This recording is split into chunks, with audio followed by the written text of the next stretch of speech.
some point before those shots are fired, that sniper probably asked permission on his comms for a confirmed guy with a gun in the direction of the president to shoot and was told that he could not. And obviously Kim Cheadle's not your boss anymore, so we're gonna have a little Kansas City barbecue out here with some of the testimony for sure. But, you know, one of the funniest things unintentionally that she said was before her testimony, she went and did some interview with ABC. And it actually made me question my sanity when I heard this, but she mentioned that the reason they didn't put anyone on that roof and instead put them inside the building was because they were concerned about the slope of the roof. Yeah. Now, when I heard that, I'm no sniper. I know a lot of snipers, though. I was like, yes, I went to check myself, and I said, wait, am I just a complete and utter moron, or is that the dumbest thing I've ever heard in my life? So I went to a group text, put 4 pipe hitters on there, 3 of whom are like expert snipers, and I said, is it me, or is that the dumbest thing I've ever heard? They said, no, it's not you. That's the dumbest thing we've ever heard. Yeah. Including the fact that behind the president, you can see where the 2 sniper teams were right there on a fucking 45 degree. Yeah. Pretty close to roof. So what was the, like, what was the thought process there on her saying that? And have you ever heard of that being a reason in your life? No, I've never heard of that. And I made this... Yeah, I mean, if you want to make us, it made us look even worse. Like now we're scared of. This is a true fucking story, though. A week after that, I had to fly on a plane for work, and you know we fly armed, so we usually we do their paperwork and shit. I go up to tell the captain who I am. You know, usually I'll go, "Hey guys, the Secret Service." And the captain turns around and he goes, "Be careful of this slope." I am not fucking shitting it, and because you know a lot. I should have told you to get out from the slow cockpit. I go, just get us there safely, Captain. You can shit on me. I laughed only because I know the type. You know, he's probably a former military Air Force pilot, and he's got the same fucked up sense of humor. But that's a true fucking story. I'm like, okay, I'm gonna hear this for the next fucking year from you guys. Oh my god. But anyway, so. Yeah, that was not encouraging. And also, in going to, we haven't talked about, like, the counter snipers are fantastic. And I've heard a lot of people talk about, I mean, the guy that took the shot, you know, it's hard. Being a police sniper is hard anyway, because you have to identify. You can't just shoot. It's not like you're in Afghanistan and everybody's a bad guy, and you got to be really fucking certain about that shot before you take it, whether that's once I said earlier, like a journalist, is a fucking a MAGA guy who's just excited as shit that got up there. I mean, you gotta know there's a threat. You can't just start shooting people. And if you shoot, and now, unfortunately, the guy got the shots off first, and that's probably, I'm guessing, how they identified him. I don't know what. Once again, I don't know what led up to all of that though, but. Obviously, it's unfortunate, like I said earlier, that we got to that point. But the reality is, he's still, you know, once again, this has never happened before, and once that does happen, you got to perform, and he did. So, question. Yeah, go. Okay. He was able to kill crooks quickly. Mm-hmm. Okay. Which suggests and has been supported in evidence that's been presented and confirmed that he had the scope on him for a while. Which now I'm going to get outside of what we know, and this gets to wondering speculation. But Sniper has a scope on a guy. I know how scopes work. You can see them like they're close up. He can see the fucking guy has a gun. So I would imagine, based on the turnaround time of him shooting the guy as well, that somewhere, I don't know if it was a minute, I don't know if it was 3 minutes, I don't know if it was 5 minutes, I don't really give a fuck. Some point before those shots are fired, that sniper probably asked permission on his comms for a confirmed guy with a gun in the direction of the president to shoot and was told that he could not.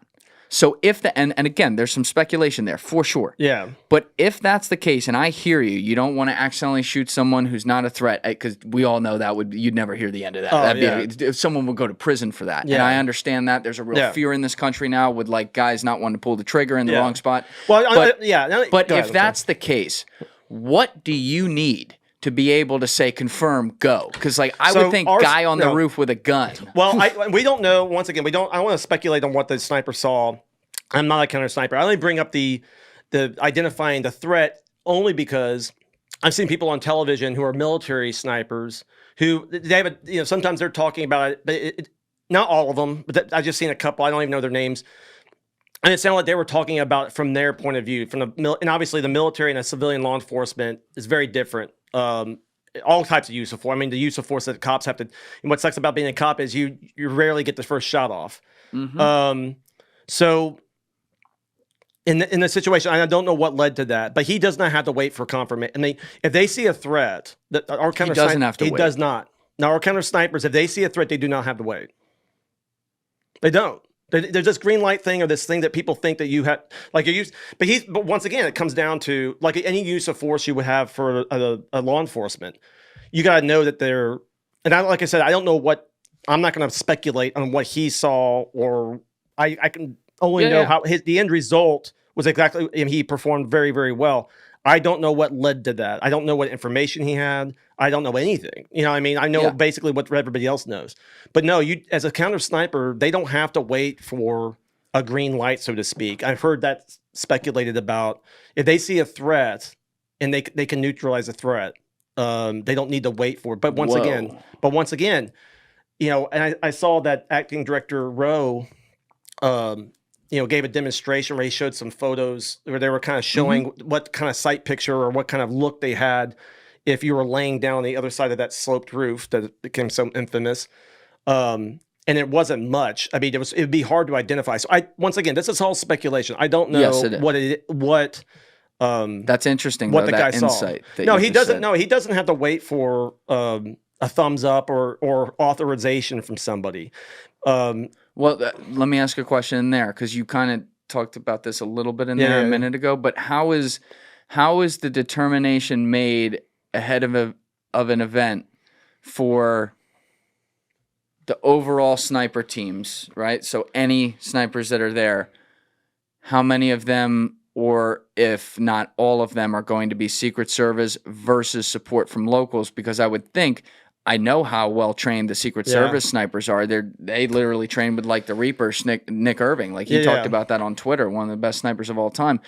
But like sometimes it seems to me like you'd be rolling the dice with local PD. Like sometimes you might get an amazing sniper, other times you might get a guy who has no idea what they're doing. So how do they make that determination?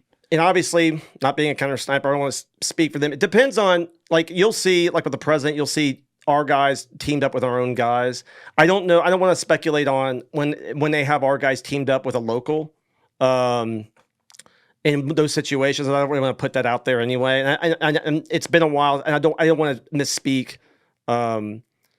But once again, it goes back to, that's the other thing is, we have a finite amount of resources, and that's where it can be really hard, and the amount of work that like counter assault team members or the counter sniper guys, we only have so many of these people, and we got to divvy. So you can imagine how they're traveling all the time, because especially now with the threats being what they are.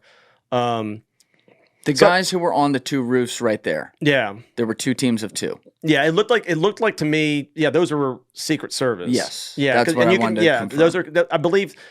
I'm not 100% certain, because I can't remember if it was like if we had our CS guys teamed up with locals. Where our guys would have the long guns, the locals were, because remember also they're serving as an overwatch in the sense that they also can give you information. A lot of times the counter snipers will provide information to the rest of the group.